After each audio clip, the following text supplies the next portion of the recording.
For 2 weeks straight, Staff Sergeant Mara Keene failed every combat drill they put in front of her. What hidden strength was this struggling soldier about to unleash, a power buried beneath her stumbles that could change everything? She missed easy shots, her bullets veering wide in the humid air, froze in doorways where shadows seemed to trap her, and botched reloads, her fingers fumbling with the magazine as sweat dripped down her brow. Could a single order from an unexpected savior turn her failures into a revelation that would shock the entire base? Stay tuned to find out, here on Graceful Valor Stories. On the obstacle course, a single flashbang stopped her cold, its deafening blast echoing a memory she couldn't escape, her body locking in place as the smoke swirled around her. Whispers started among the squad, their voices low but cutting. Maybe she'd slipped into the program by mistake, muttered a trainee, his tone laced with doubt. Others said she was dragging her team down on purpose, added another, shaking their head.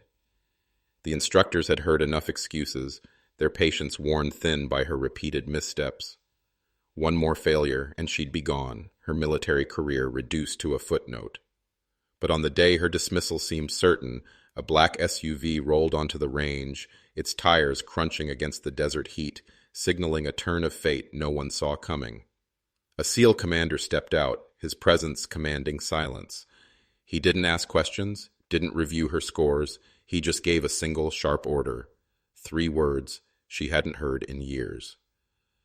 But before we reveal what those words were, drop a comment telling us where in the world you're watching from, and hit subscribe because what happened next turned the worst performer in the class into the one person no one would ever underestimate again.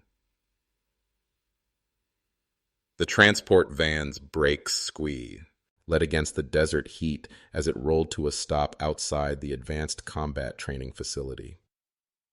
Staff Sergeant Mara Keene stepped down onto cracked asphalt, her left leg taking the impact with a slight hitch she'd learned to disguise as careful movement, a remnant of an injury she never spoke of. Mid-30s, unremarkable in every way the Army had taught her to be. Plain fatigues, dark hair pulled back in a regulation bun so tight it looked severe. The only thing that stood out were her eyes, dark brown, constantly moving, cataloging exits and angles without seeming to try, a habit born of necessity. "Staff Sergeant Keene reporting for Class Bravo 12, she said, her voice steady as she approached the admin desk. The admin sergeant slid a key card across the counter. "Second floor, room 214. Don't be late for briefings. These instructors don't care what you did before you got here." The barracks smelled like industrial disinfectant and 30 years of boots, a stale air that clung to her lungs. Mara claimed a bunk in the far corner, last row, clear view of the entrance, back to the wall, old habits from places where sleeping in the wrong spot could get you killed. At evening chow, she sat alone near the windows, her tray organized with military precision, a small island of order in the chaos. 3 tables over, a group of younger soldiers discussed scores loud enough for half the room to hear.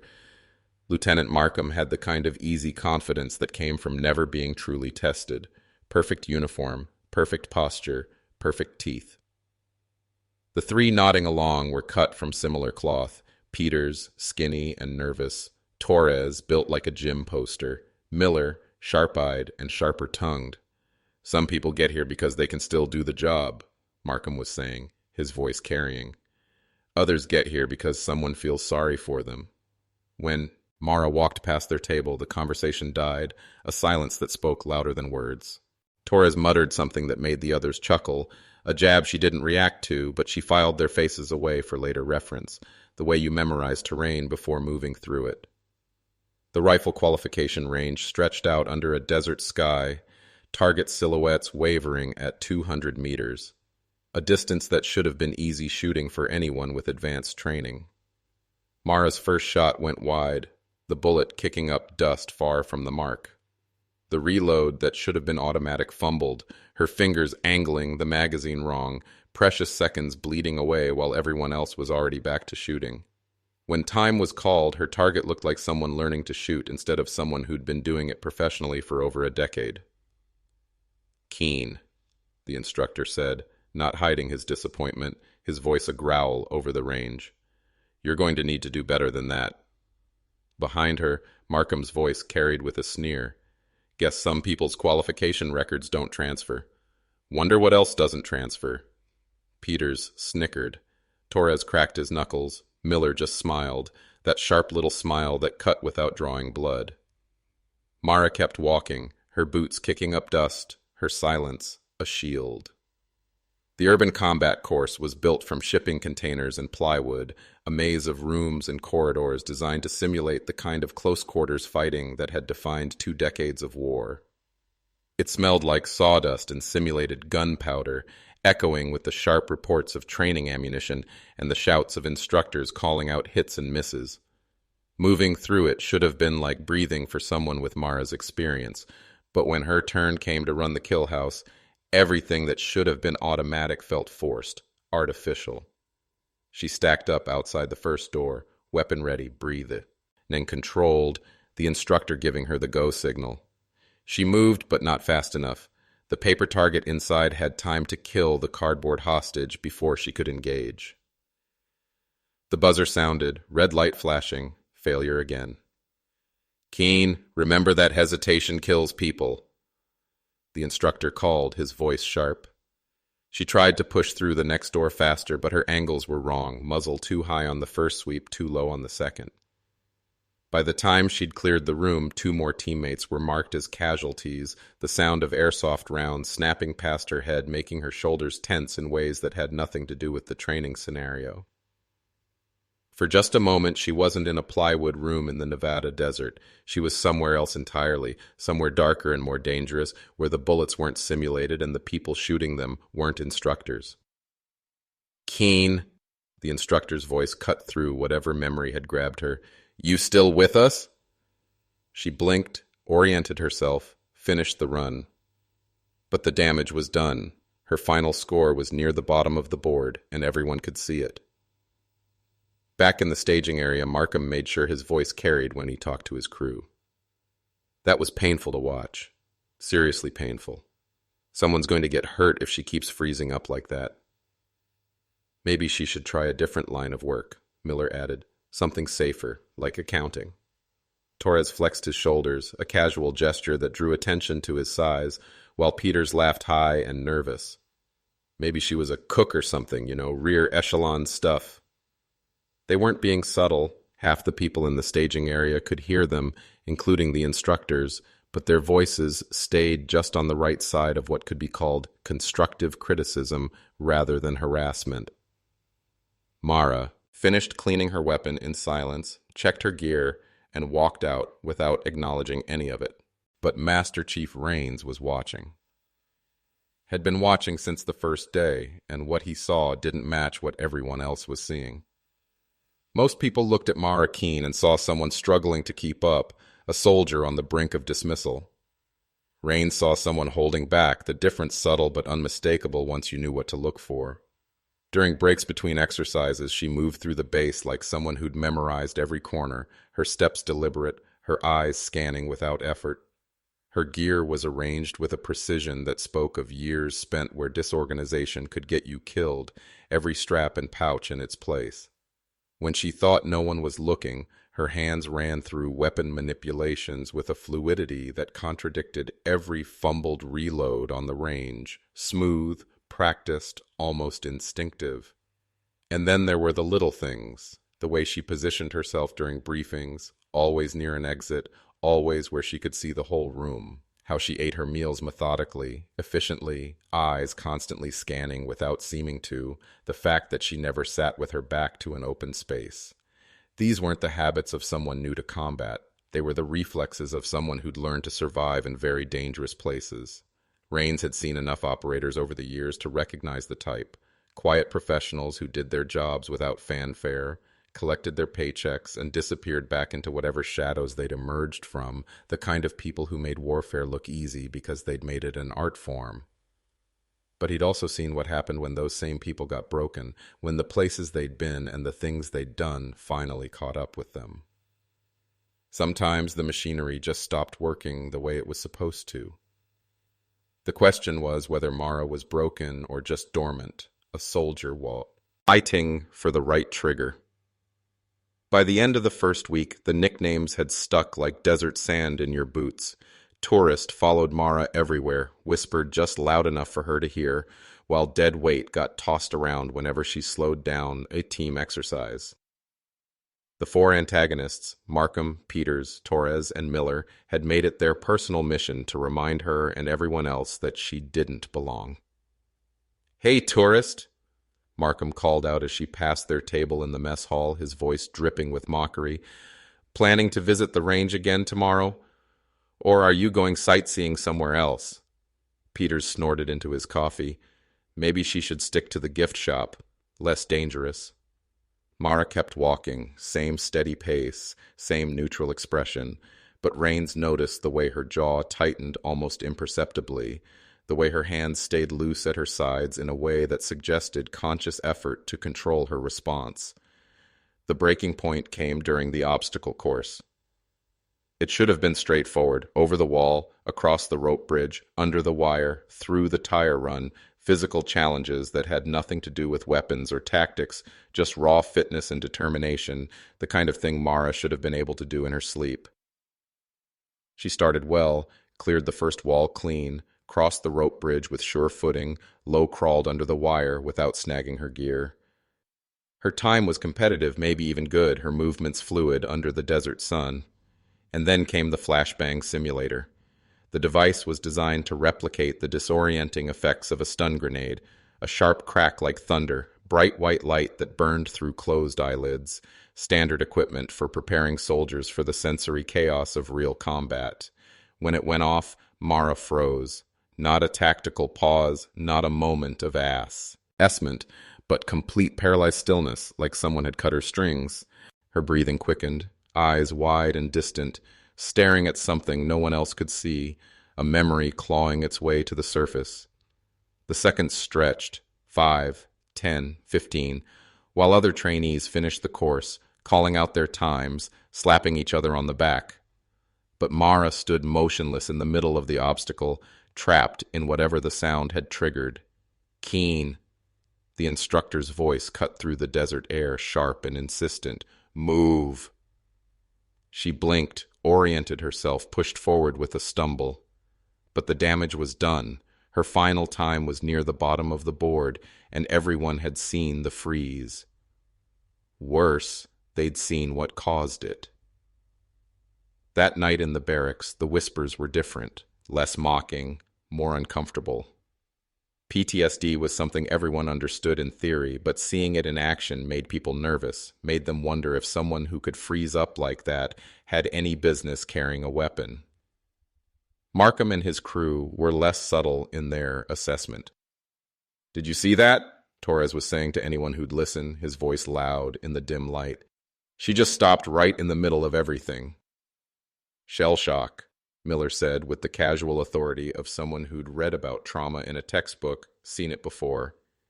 "Usually means they're done." Peters nodded sagely. "Can't trust someone like that in a real fight. Never know when they're going to crack." Markham summed it up with typical bluntness. "She's broken. Somebody should tell her before she gets herself or someone else killed." From her bunk in the corner, Mara heard every word, her expression never changing, but her hands clenched once briefly before she turned toward the wall and closed her eyes, the weight of their judgment settling on her shoulders. The next morning, Master Chief Raines found her on the range before dawn, running to through weapon drills in the half-light, solo practice, no instructor supervision, just muscle memory working against whatever was holding her back during official training. He watched from a distance as she ran through magazine changes, malfunction clearances, target transitions, every movement crisp, professional, exactly what you'd expect from someone with years of experience. Whatever was wrong with her wasn't lack of skill. It was something deeper, something Raines couldn't yet name. The second week began with team-based exercises designed to test leadership, communication, and trust under pressure. Complex scenarios where individual performance mattered less than group coordination. Naturally, Mara found herself assigned to Markham's squad. "Outstanding," he said when the roster was posted, his voice dripping with false enthusiasm. "Just what we needed, a wild card." The exercise was a multi-building urban assault, complete with role players acting as both hostiles and civilians, points awarded for speed, accuracy, and casualty prevention, lost for friendly fire, civilian casualties, and team members killed during the operation.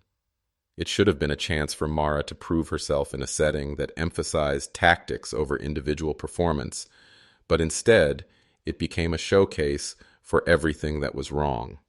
The first building went badly from the start. When they stacked up outside the entrance, Mara hesitated just long enough for the timing to fall apart. Peters went through the door alone, took a simulated hit from a hostile actor, and immediately called out his death. "Thanks a lot, deadweight," he said loud enough for everyone to hear, his voice dripping with sarcasm. The instructor marking the exercise made a note on his clipboard. One team member down, and they hadn't even cleared the first room. Markham took charge with the kind of aggressive leadership that looked impressive but ignored what was actually happening. "Keen, stay in the back. We'll handle the dangerous stuff," he ordered, his tone dismissive. She didn't argue, just moved to the rear of the formation, then followed orders, even when those orders made no tactical sense. By the third building, her hesitations had cost them 2 more casualties, the instructors shaking their heads as they watched. One of them keyed his radio and called back to the evaluation center. "Squad 4 is done. No point continuing." But they finished anyway, going through the motions of an exercise that had already been marked as a failure. When they reached the extraction point, Markham was red-faced with frustration. "This is exactly what I was talking about, man," he said to anyone who would listen, his voice rising. "You can't carry dead weight and expect to succeed. Some people just don't have what it takes anymore." Torres nodded toward Mara, who was quietly checking her weapon and avoiding eye contact. Should have been obvious from day one. All the signs were there. Miller was more direct. "The question is, how long are we going to keep pretending this is fixable?" The administrative wheels were already turning. After 2 weeks of consistently poor performance, Mara was officially labeled as unlikely to meet core standards. The paperwork for her dismissal prepared with a recommendation for medical discharge based on her inability to perform under stress. Master Chief Rains fought it as long as he could, arguing her potential, but the evidence was overwhelming. Whatever she'd been before, she wasn't that person anymore. The kindest thing would be to let her go with dignity before she hurt herself or someone else. The notification came down on Wednesday. Mara had until Friday to pass a comprehensive final evaluation, or she'd be removed from the program. Everyone knew it was a formality. The test was designed for people who'd been succeeding, not for someone who'd been failing consistently for 2 weeks. Yet then she'd take the exam, fail it, and be gone by the weekend, her dreams of service extinguished. Which made what happened on Thursday afternoon all the more unexpected. The black SUV appeared without warning, rolling through the main gate like it belonged there, its tinted windows and government plates signaling authority. It parked near the admin building, and for a moment the entire training yard went quiet. Conversation stopped mid-sentence. Even the instructors paused what they were doing to watch. The rear door opened first, then the driver's side. 2 figures emerged, but only one of them mattered. Commander Cole Maddox looked exactly like what Central Casting would order if they needed someone to play a Navy SEAL. Tall, broad-shouldered, with the kind of weathered face that spoke of years spent in hard places doing difficult things. His uniform was crisp but not showy, decorations limited to the essentials, but it was the way he moved that got everyone's attention. No wasted motion, every step deliberate, eyes constantly scanning without seeming to, the walk of someone who'd learned to assess threats before they became problems. He headed straight for Master Chief Rains, who was standing near the equipment shed trying to figure out what kind of visit this was going to be. "Chief Rains," Maddox's voice carried the quiet authority of someone used to being obeyed. "I'm Commander Maddox. I understand you have Staff Sergeant Mara Keen in your program." Rains straightened slightly. "Yes, sir. May I ask—" "I'd like to observe her next evaluation," Maddox interrupted, his tone firm. "Sir, she's scheduled for dismissal. Her performance has—" Maddox held up a hand. "I'm not here to challenge your assessment, Chief. I just want to see her run one more course." Across the yard, Mara had gone completely still. She was standing by the weapons rack, ostensibly checking her rifle, but her attention was entirely focused on the conversation happening 50 meters away. Other trainees were staring openly now, trying to figure out what was happening. Markham and his crew had clustered together, whispering among themselves. "Who's the Navy guy?" Peters wanted to know, his voice curious. "And why is he asking about tourist?" Torres added, his tone skeptical. Miller was studying Mara's reaction, noting the sudden tension in her posture. Look at her. She knows him. Rains was explaining the situation to Maddox, keeping his voice low but not quite low enough. She's been struggling with the high-stress scenarios, hesitation, freezing up, inconsistent performance. The board's already made its decision. Maddox nodded thoughtfully. What if I told you she wasn't struggling? What if I told you she was holding back? Sir, give her one more run, Chief, he continued. Let me stand on the line, and when I give her the word, you'll see what she's really capable of. Rains considered this. Protocol said he should refuse. Outside observers weren't allowed during evaluations, and the decision about Mara had already been made, but something in Maddox's tone suggested this wasn't really a request. What kind of word are we talking about, sir? He asked, cautious. Maddox's mouth ticked in what might have been a smile. Just 2 words, Chief. That's all it'll take. The afternoon sun was brutal, turning the training complex into an oven that baked everything under the open sky. Heat shimmers rose from asphalt and concrete, distorting the air until distant objects seemed to dance. Mara's squad assembled for their final evaluation in the staging area, gear checked and weapons loaded with training ammunition. The scenario was straightforward. Urban hostage rescue, multiple buildings, unknown number of hostile actors, 30-minute time limit. It was the same type of exercise they'd been running all week, the same type. Mara had been failing consistently. Commander Maddox positioned himself just inside the perimeter fence, hands clasped behind his back, watching with the intensity of someone who'd seen similar operations conducted for real. He didn't have a clipboard or headset, just eyes that missed nothing. The other instructors gave him space, uncertain about his presence but unwilling to challenge someone with his obvious authority. Master Chief Rains stood nearby, equally curious about what was about to happen. When the squad moved out, Mara fell into her usual pattern almost immediately. Careful entries, excessive caution at corners, hesitation at every decision point, the kind of behavior that had marked her as unreliable for 2 straight weeks. Markham's voice crackled over the comm system. Here we go again. Try to keep up this time, tourist. They breached the first building and immediately ran into problems. Mara's slow entry allowed a hostile actor to kill Peters before he could react, the buzzer sounding, red lights flashing, another mark against her performance record. Damn it, Keene, Torres shouted, his voice raw. Move like you mean it! Miller's voice was sharp with frustration. Some of us want to pass this thing. From the observation area, it looked like the same story playing out again. Mara, the broken soldier who couldn't handle pressure, dragging down everyone around her. But Maddox was watching something else entirely. He was tracking her positioning, noting how she moved through the space, cataloging the micro-decisions she made at every turn. To his trained eye, her hesitations weren't random. They followed a pattern that spoke of deeper programming. They entered the second building, a narrow structure designed to simulate apartment-style fighting, close quarters, limited visibility, multiple entry points, the kind of environment Hohenbaum meant where split-second decisions meant the difference between mission success and catastrophic failure. Mara moved to the rear of the formation, checking corners that had already been cleared, tracking angles that weren't immediately relevant. To her squad mates, it looked like paranoia or incompetence. To Maddox, it looked like someone whose training ran deeper than anyone realized. They were halfway through the building when he stepped forward, his voice cutting through the calm chatter and weapons fire like a blade through silk. Keen, ghost knife, execute. The transformation was immediate and absolute. 1 second, Mara was the hesitant soldier who'd been failing exercises for 2 weeks. The next, she was something else entirely, something dangerous and precise and utterly in control.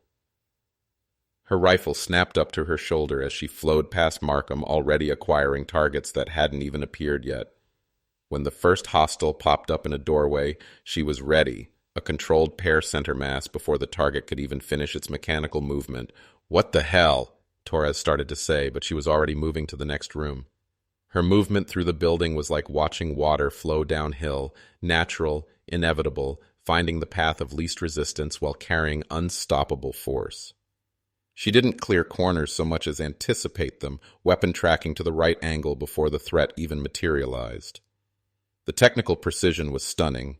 Rifle transfers from strong to weak shoulder to navigate tight corners, tactical reloads performed without breaking stride, target transitions so smooth they looked choreographed. But it was more than just technical skill. This was someone who understood violence at a fundamental level, who could read the geometry of a firefight and position herself exactly where she needed to be before anyone else even knew the fight was happening. Markham and his crew found themselves scrambling to keep up, following in her wake as she systematically dismantled every challenge the course could present. What had been a 30-minute time limit became a 10-minute execution, clean, professional, and utterly decisive. When they reached the hostage room, the final test that had stumped dozens of squads, Mara didn't even pause at the threshold. She read the geometry in an instant, identified the hostile positions, calculated the angles, and moved. 2 targets down before anyone could react, hostage secured, room cleared, extraction route already planned. The buzzer sounded, but this time it was the success tone, the sound that meant mission accomplished. In the staging area, instructors stared at their stopwatches in disbelief, not just because of the time, though it was a course record, but because of the transformation they'd just witnessed. Markham pulled off his helmet, still breathing hard, eyes wide with confusion and something that might have been fear. "What the hell was that? How did you—" Mara was already safing her weapon, expression calm and professional, the dangerous creature who'd just dominated the course gone, replaced by the quiet woman who'd been failing exercises for 2 weeks. "What was what?" she asked mildly, her voice a contrast to the chaos she'd just unleashed. But everyone had seen it, the sudden competence, the impossible skill, the way she'd moved through that building like she'd designed it herself. Whatever had just happened, it wasn't random, it wasn't luck, it was training, the kind of training that most people never saw, never heard about, never knew existed. Commander Maddox approached the staging area with the same measured pace he'd maintained throughout the exercise. No hurry, no celebration, just the quiet satisfaction of someone who'd seen exactly what he'd expected to see. "Chief," he said to Rains, his voice steady, "I think we need to have a conversation about Staff Sergeant Keene's record." The debriefing room was small and windowless, the kind of space designed for conversations that needed to stay private. Mara sat at the table, rifle disassembled for cleaning, while Maddox and Rains tried to process what they'd just witnessed. "Ghost knife," Rains said slowly, the words heavy with realization. "That's not in any manual I've read."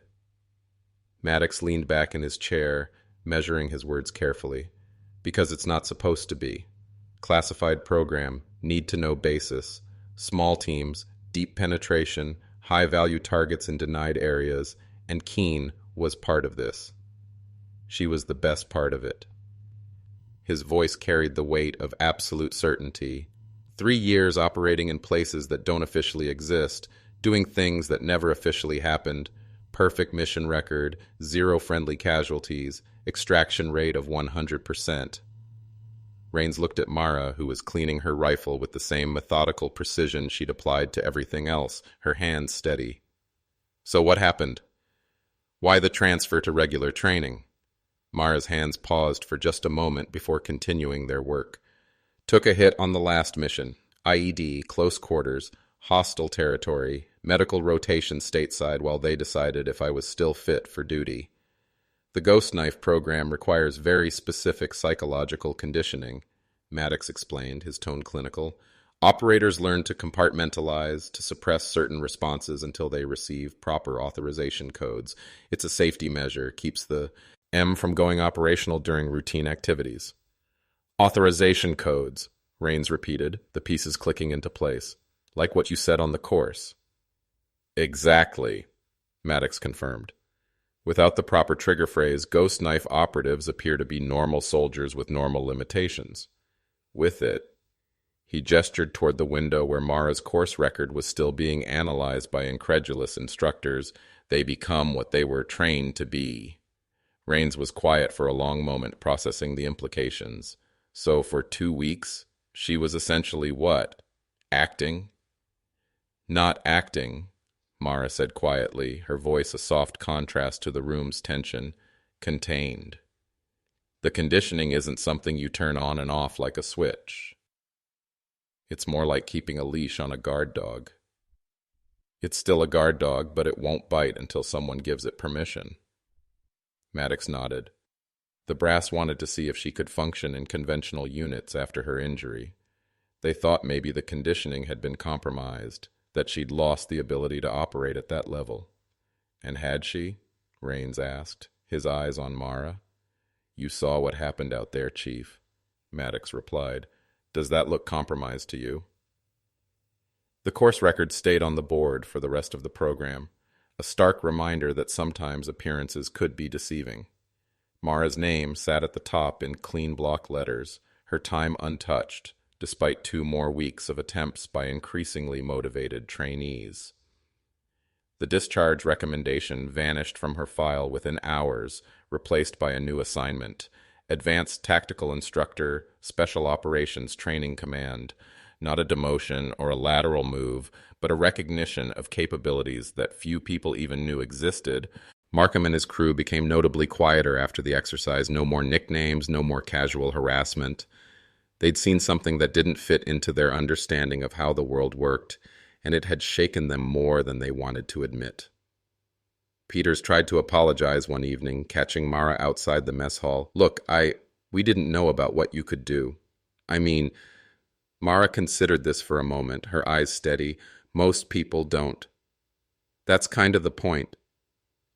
But why didn't you just, show them earlier? He pressed. Save yourself all the grief. Her answer was simple and devastating. Because I wasn't authorized to. Torres and Miller kept their distance, speaking to her only when required for training purposes, but Rains noticed they'd started studying her technique during exercises, trying to understand how someone could move through a space with such absolute confidence. Markham was the most affected. The easy arrogance that had defined him for 2 weeks was gone, replaced by a quiet uncertainty that made him second-guess every decision. He'd built his identity around being the best, the natural leader, the obvious choice for advanced assignments, and then he'd watch someone he dismissed as broken casually demolish every assumption he'd made about himself and the world around him. Commander Maddox departed the morning after the revelation, shaking hands with Rains and offering Mara a brief nod of acknowledgement. No long goodbyes, no dramatic speeches, just the quiet professionalism of people who understood that some stories were meant to stay classified. But before he left, he pulled Rains aside for a final conversation. She'll probably request assignment to a training command, he said, his voice low. Teaching instruction, that kind of thing. Don't try to talk her out of it. Why not? Rains asked, curious. Because people like her have already given enough, Maddox explained, his eyes distant. They've spent years in places most of us can't imagine, doing things most of us couldn't handle. At some point, they earned the right to pass on what they know instead of using it. Rains watched the SUV disappear into the desert heat, carrying with it the only person who really understood what Mara had been through. The rest of the program continued without incident. Mara completed her remaining evaluations with quiet competence, not the explosive skills she displayed during the ghost knife exercise, but solid professional performance that reminded everyone she was exactly where she belonged. On graduation day, she stood in formation with the rest of her class, no different from any other soldier receiving orders and moving on to the next assignment. But those who'd been there, who'd seen what happened when someone gave her permission to be dangerous, carried that knowledge with them. Some secrets were too important to forget, even when they were too classified to share. Have you ever met someone who seemed perfectly ordinary until the moment they revealed what they were really capable of? Do you think Mara's conditioning, requiring authorization before going fully operational, was a necessary safety measure? Or did it put her at unnecessary risk during those weeks of failure? And what would you have done if you'd been one of those trainees who spent 2 weeks mocking someone who turned out to be one of the most dangerous people you'd ever meet? Drop your thoughts in the comments below. We read everyone, and your insights help shape the stories we tell next. If this story reminded you that the most dangerous people are often the ones you'd never suspect, hit that like button and subscribe for more stories about quiet warriors and hidden strength. Share this with anyone who's ever been underestimated and anyone who knows that sometimes the most impressive battles are the ones nobody else can see. More stories about heroes hiding in plain sight are waiting on your screen. Watch those next, and we'll see you tomorrow with another story that proves appearances can be deceiving. Until then, remember the wolf doesn't announce itself to the sheep here on Graceful Valor Stories.